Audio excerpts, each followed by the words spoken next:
Will more than two banks fail? Is it time to buy gold?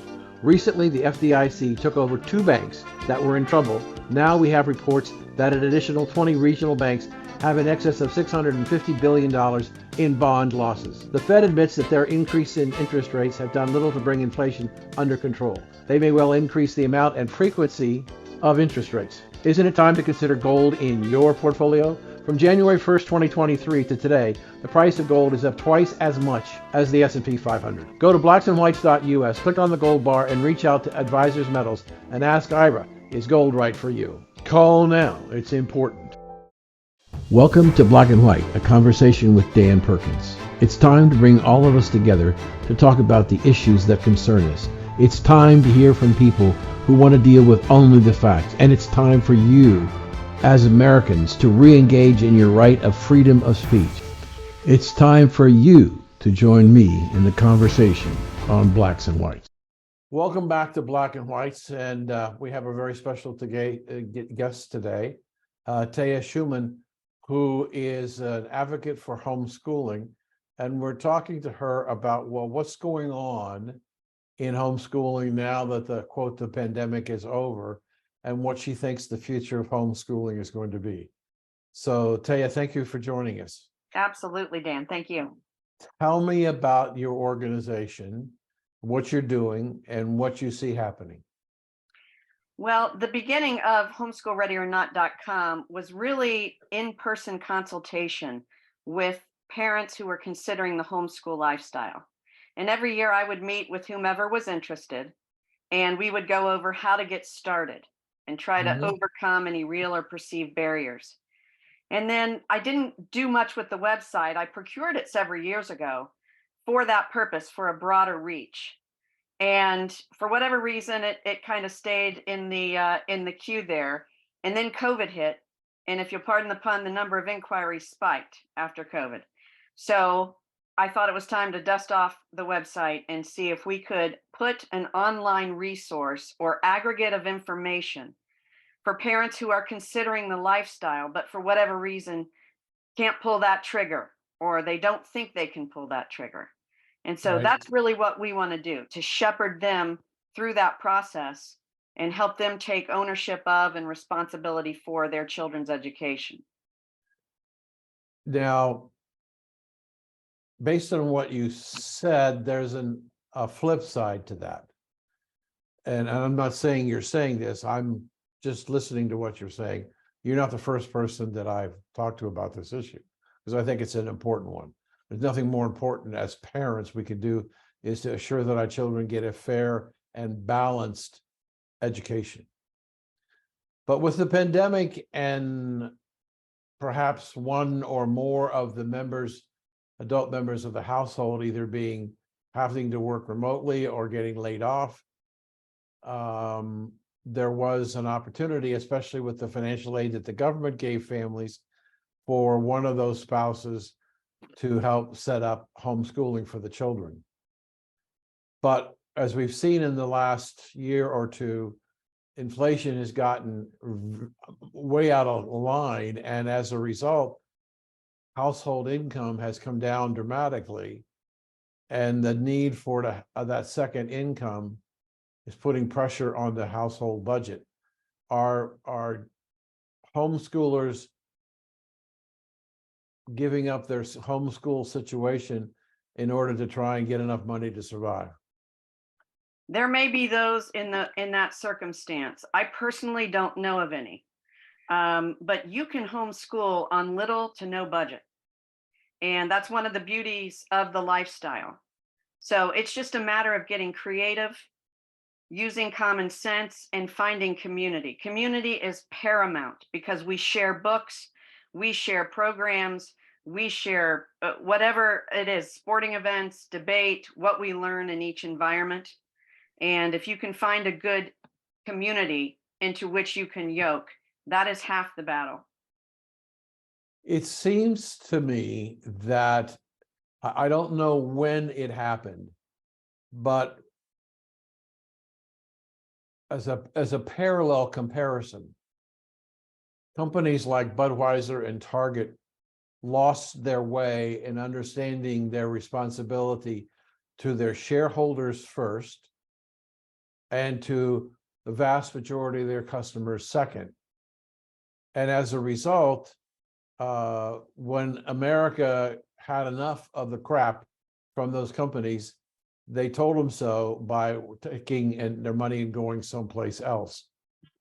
When do you, can you, as an educator, can you pinpoint a time or an event or anything that would indicate when the education system turned to what it is today?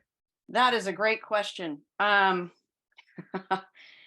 think the more we were taught that we had to outsource our education, there have always been the homeschoolers who knew it was their calling.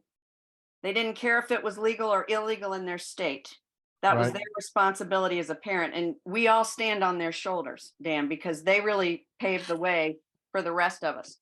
Mhm. And as far as education goes, my goodness, I think with the advent of the modern social experiment that John Dewey wanted to conduct, and I think we can say he was successful at this point. I think using schools as a different platform, or I should say, the end of school or the end of education, which used to be wisdom and virtue, is now knowledge and power, and rallying people for social activism or whatever the case may be. But I think, like all institutions, and we can go back to Harvard. Harvard used to be where you'd go for solid theological education, and Mhm. that's one of the reasons their people got tenure. And then it just takes one infiltrator to get Mhm. in there and change the trajectory. And I think that's what happened in the education system. And I think that took place while I was a child or even before.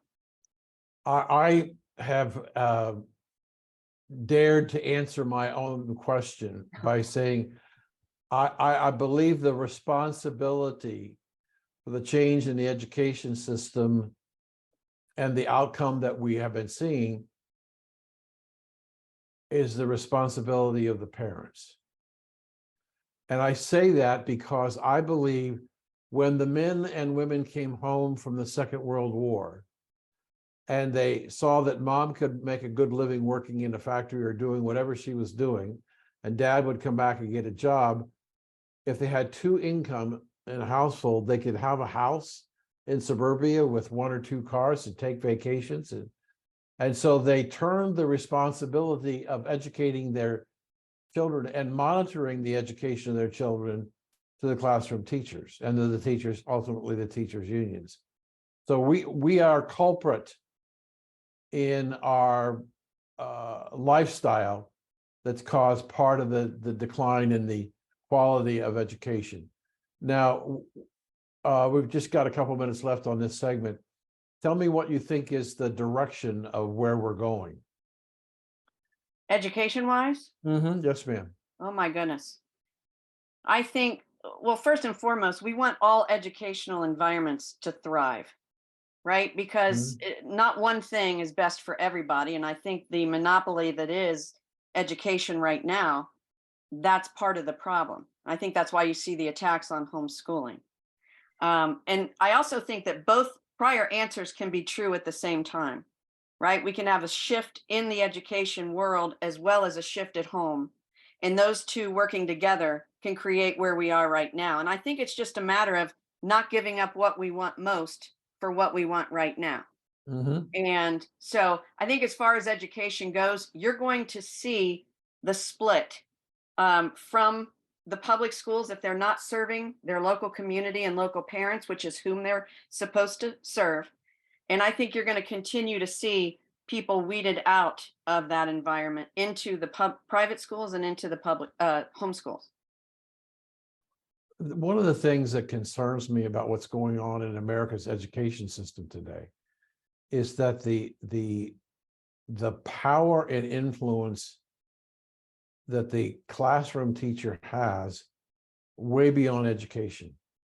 I mean, we've got classroom teachers who are not psychologists or psychiatrists, who are advising children to take hormones and blockers and everything else without touching base with the parents, talking to the parents.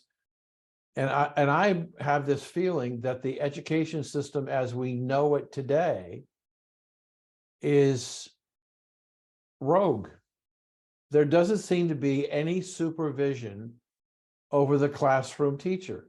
You hear all these stories about abuse of children, whether physical or sexual, and a teacher this and teacher there, and that's all that gets in the media. There's probably more.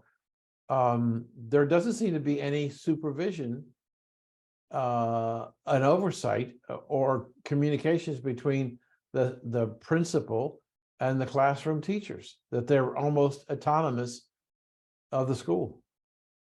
Yeah, I would agree with you. And I want to separate those teachers about whom you just spoke with the teachers who are genuinely in there for light bulb moments, right? I think we've handcuffed teachers in this country. That's one of the many, many horrific things we've done with our federal programs coming down to local classrooms. And most of the money that you get from those federal programs goes to compliance versus actual classrooms.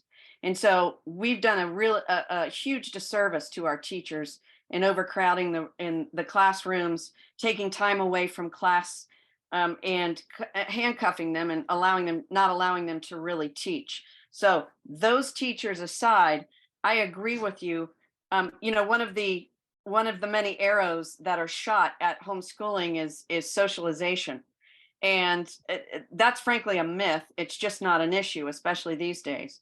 But I will say this, someone is going to be socializing your child and having influence over your child. It's just a matter of who, what, for how long, and to what degree. Right. So those are all the things that parents are taking into consideration when they're looking at a current environment in which their child sits, and then other options. We've been speaking, and we're going to take a break here with Ms. Schuman. And how can people follow you or get in touch with you? You can find us at homeschoolreadyornot.com. And we are also on Instagram. Now, I am not a social media kind of gal. But I'm trying. Our adult children are working on me on that. So it's at Magistra1. And I think my moniker is on the Zoom here. And you can find me on Instagram and Twitter.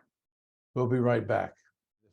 Inflation for most people is causing them to use their credit cards to try and make up for income shortfalls. How big is this problem? In the second quarter of 2022, Americans added $46 billion to their credit card balances. Some of that could be you. The Federal Reserve Consumer Credit Report showed that the rate of interest on credit cards went from 14.56 to 16.65%. Those Americans struggling with credit card debt saw their delinquency rates escalate from 1.66% to 1.81%. The Cambridge Debt Consolidation Program may be able to help you reduce the interest rates by 2/3 and cut your time to pay off the debt from 30 years to as little as 5 years. If you're struggling and you want professional and objective help getting your credit house in order, then call 1-855-435-2066 or go to the website cambridgeyescredit.org/BW-podcast. And yet Democrats hate Americans so much. When Hillary was running for president, she said half of Donald Trump's supporters were, quote, a basket of deplorables. Recently, Joe Biden, at a speech in Philadelphia, told America that half of us are semi-fascist terrorists. Under the First Amendment of the Constitution,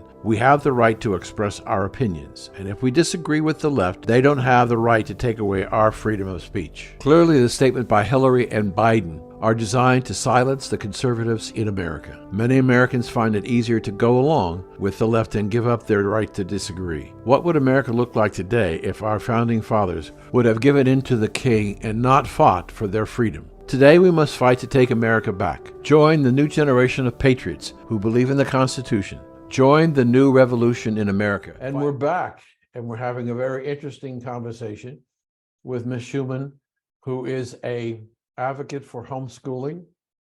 And I wanted to start off this segment by asking the question,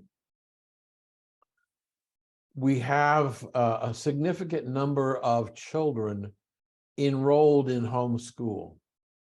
And we had a significant number of children who were tried to be educated over distance learning when the government shut down the public school system, at least in most states.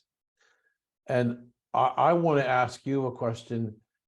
Do you have any research or anecdotal or personal feelings about the damage done to our children by closing the schools? Oh my goodness. I think what I heard from parents who called, and we had to define our terms, because, and I'm glad that you call it distant learning or distance learning, because that's what it was. When I speak of homeschool, I'm thinking of parent-led, parent-driven. The parent drives all of the decisions for that educational environment. Right. So that's a little different than what took place during COVID. But I think a lot of the lessons that were learned is that, and I think this is pervasive from all the institutions on which we've traditionally relied, whether it's three-letter agencies in Washington, D.C., whether it's the Department of Education or even our local school district, is that parents were namely hurt and felt betrayed. Yes, they understood that circumstances existed that were driving their children home, but when they heard what was going on, not all of them, I don't want to make sweeping generalizations, but for the most part, what I was hearing was, I can't believe this was going on all this time and I didn't know about it, because the children didn't say anything to their parents. Right. And so there was a betrayal, and that's a difficult emotion with which to deal. And when you decide to take action and show up at a school board meeting, and your options range from being silenced to being removed to being arrested, I think that really escalated things and the impact of that feeling of betrayal. And I think that was the most impactful thing that came out of that whole experience for a lot of parents, because they put their trust, again, in institutions, and they did not know what was going on behind the scenes. I understand what you're saying, but I'm going to press further, because I think there are some parents who think, well, if we could just get a summer school, we can get them caught up. And I don't think you can. I don't think you can, in a very short period of time, catch up to almost 2 years of practically no learning at all and expect that the children will accelerate because of it's a summer school or an extended session. I don't think it works that way. I think that there is a fundamental damage that has been done to perhaps an entire generation of children, and we have no idea what the long-term ramifications will be, psychologically or financially or whatever, to these children who were put in an environment that they didn't need to be put into for the purposes of politics. Yeah, I agree with you that we're simply not going to know until we get there, right? But I would also say that it depends on the child, because every child is different. That's one of the beauties of homeschooling, is that you can speed up through a concept if they get it and they master it and it's clear that they get it and they've mastered it, or you can slow down until that point of mastery. So it does depend on the child. I would also ask you to consider this. I think people are shocked at how much time is taken away from traditional classrooms and traditional environments.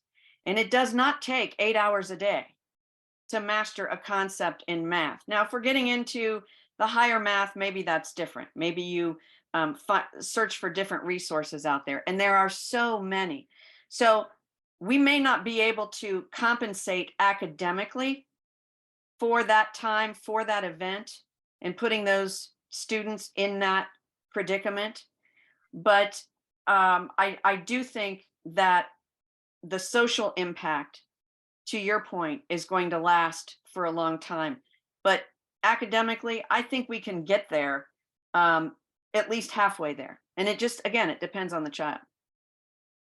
While this is all going on in terms of homeschooling and no schooling in the in the public sector, those schools that were functioning either remotely or in person continued to advance the critical race theory, continued to advance a woke philosophy that allowed transgenderism for small children and encouragement of mutilation surgeries because a teacher decided that what she was hearing from the child caused them to have to react because the parents were reacting. Those to me are incredibly damaging things that are going on at a time when our education system was fragile because there was no real order and structure to it in the public school system because everything was distance learning and the kids weren't watching. So I think we have a lot of other issues tied to education, and it seems to me that every time we get into a situation, the Democrats, and I'm using them specifically, well, we need more money for education. We've got money appropriated for education in the early pandemic situation, hundreds of millions of dollars, billions of dollars have yet to be spent because the public school system in this country is not funded by the federal government. It's funded by local real estate taxes. And so all this money that's been appropriated that hasn't been spent is not doing anything to help our children. But yet the solution to all problems is education. We need more education. We need more money. And I don't think that that's a solution to the problem. Correct. And I think in order to head toward a solution, we're going to have to agree on what education is. Because if your definition of education is indoctrination, that's where we're going to split, and I'm going to look for other options other than traditional environments.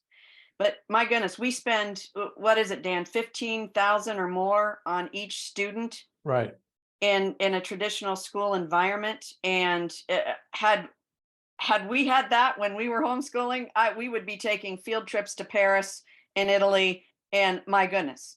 So I think we could safely say it's not the money. If you just look at the nation's report card, what is it? The NCES, I believe it is. We're down in the pack, in the middle or lower half of in math and science. But wait, hey, we're number one in self-esteem, Dan, and that's really what matters. So we're not very smart, but we sure think we are. right, And right.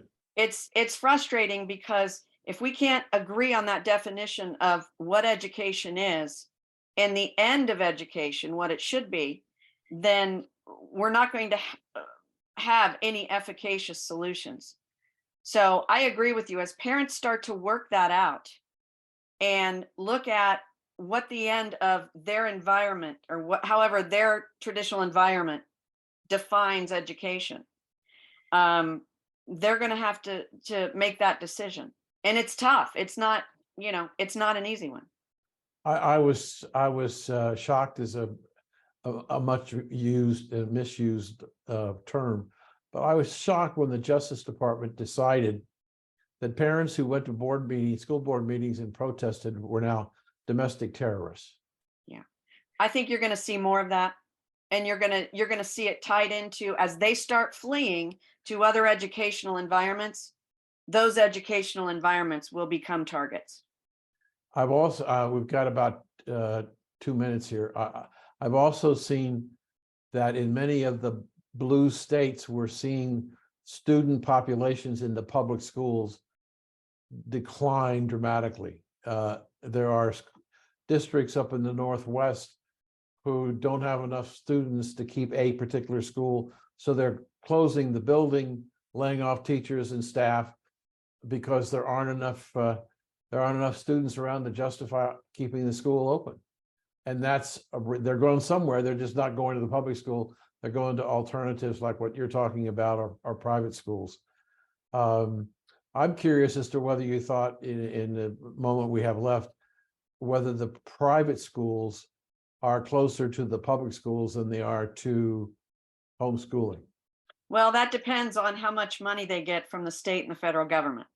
So if you are a truly private school for instance. And if anybody wants to check that, just answer the question, at least in Ohio, does your school receive bus service? If they do, they're probably getting state and or federal funds. And that will tell you the degree to which the reach of curricula, of ideology could be in your private school. So again, it just depends on your private school and how that compares. But, we visited all sorts of schools before we decided on homeschooling. So I think every parent is going to start doing that, especially given the last 3 years. Thank you for joining us today. Absolutely. Thanks, Dan. Really appreciate it. We've been talking to Thea Schumann, who has a organization. Won't you give us the website again, please? Yes, it's homeschoolreadyornot.com. We have 3 information sessions online that you can watch, and starting the 3rd one should drop this week, but they'll help you get started and dispel some of the myths on homeschooling if you are considering it. Thank you. Take care. Take care, Dan. Appreciate it. We'll be right back.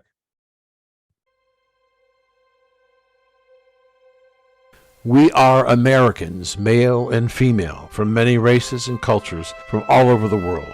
One thing above all else is we are patriots who protect our nation and defend, when necessary, our Constitution from attacks both foreign and domestic. Today, as American patriots, we must take back our country from those who want to destroy it and us. We must start by taking back our children and their education. Parents, not unions, should be in charge of our children's education.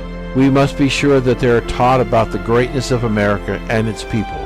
Our children should not be indoctrinated with the belief that parents are racist and are evil and trying to destroy the world. As patriots, we must take back our country from foreign nations who want to destroy us and our way of life. Yes, as patriots, we want America to be first. We want an open and fair trade policy, energy independence, safe cities, and secure borders where we can grow and prosper as a nation of free people. Become an American patriot. Help take back America by voting Republican. Thank you for joining us today, and we'd like to hear your comments or questions. So go to bwradionetwork.com. That's bwradionetwork.com and give us your questions or comments. And thanks for joining us today.